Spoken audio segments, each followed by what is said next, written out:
آج اس طرح کی باتیں ضرور ہوتی ہیں کہ جناب آج فرشتوں کی مدد کیوں نہیں آتی؟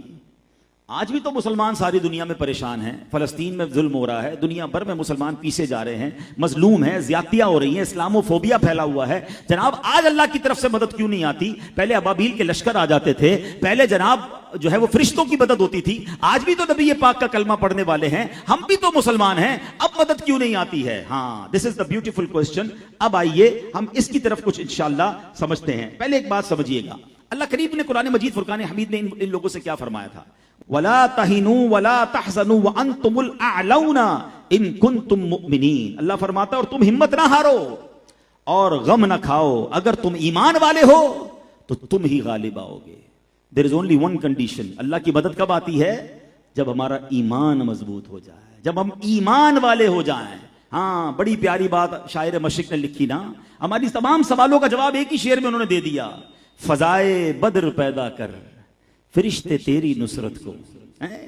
There is a one condition، وہ فضا بھی تو پیدا کرے نا، وہ بدر والا ماحول بھی تو بنائیں کہ نبی پاک پوچھ رہے ہیں کیا کرنا ہے، کہتے ہیں حضور ہم آپ کے ساتھ ہیں، ہم اپنی سب کچھ قربان کرنے کے لیے تیار ہیں۔ انہوں نے اس لشکر کے معاملات کو نہیں دیکھا، اپنے پاس سامان کی کمی کو نہ دیکھا، وہ نبی پاک کے ساتھ تیار ہو گئے۔ شاعر مشرق لکھتے ہیں فضائے بدر پیدا کر فرشتے تیری نصرت کو، اتر سکتے ہیں گردوں سے کتار اندر کتار، اب بھی آج بھی فرشتے مدد کو آ سکتے ہیں اگر وہ فضائے بدر پیدا ہو جائے، وہ ایمان پیدا ہو جائے۔ سبحان اللہ، شاعر مشرق نے ایک اور شعر میں فلسفہ سمجھا دیا۔ جب حضرت ابراہیم کا واقعہ پڑھتے ہیں، اتنی بڑی آگ ہے کہ وہ نو فلائنگ زون تھا، پرندے بھی نہیں گزر سکتے تھے، حضرت ابراہیم کو ڈالا گیا، وہ آگ باغ بن گئی۔ یہ کیسے ہو گیا؟ پوچھئے شاعر مشرق سے۔ اب فرماتے ہیں کہ آج بھی جو آگ ہے نا، وہ انداز گلستہ کیسے پیدا کر سکتی ہے؟ اگر ہو ابراہیم سا ایمان آج بھی پیدا کر سکتی ہے آگ انداز گلستہ پیدا۔ بس حضرت ابراہیم والا ایمان آ جائے،